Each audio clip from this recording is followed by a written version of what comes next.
This is a CBS 4 News update. Good morning, I'm Frances Wang. President Trump will once again be campaigning in Florida today.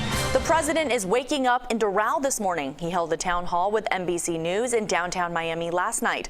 Former Vice President Joe Biden had a town hall with ABC News in Pennsylvania.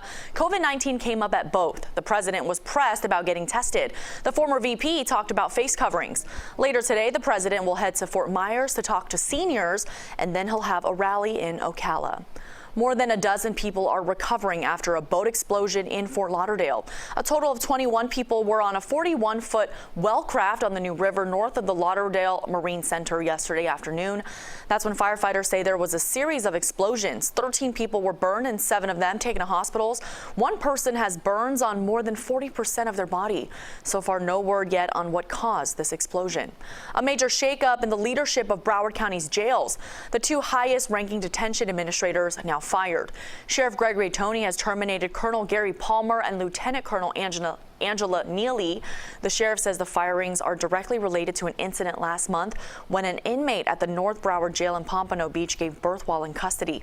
The Sun-Sentinel reports jail deputies who are not named ignored the woman's calls for help until after her son was born. The sheriff says the 2 people fired, quote, grossly failed the agency and the inmate.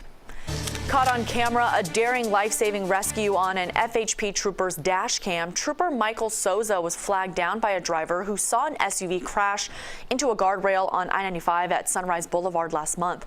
When the trooper arrived, he found an unconscious man at the wheel. First, he thought it was an opioid overdose, so he gave the driver the drug Narcan.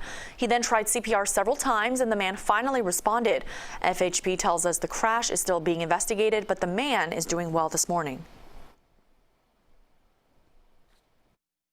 Good Friday morning. It's a wet start to the weekend. We are dealing with scattered showers and thunderstorms, especially for Miami-Dade County, where we're seeing the bulk of the action, but even parts of Broward County also dealing with the rain. So storms will be on the increase today with the potential for heavy downpours in the upper 80s. Keep the umbrellas handy. Now, the rain chance will be highest today as we have plenty of moisture around.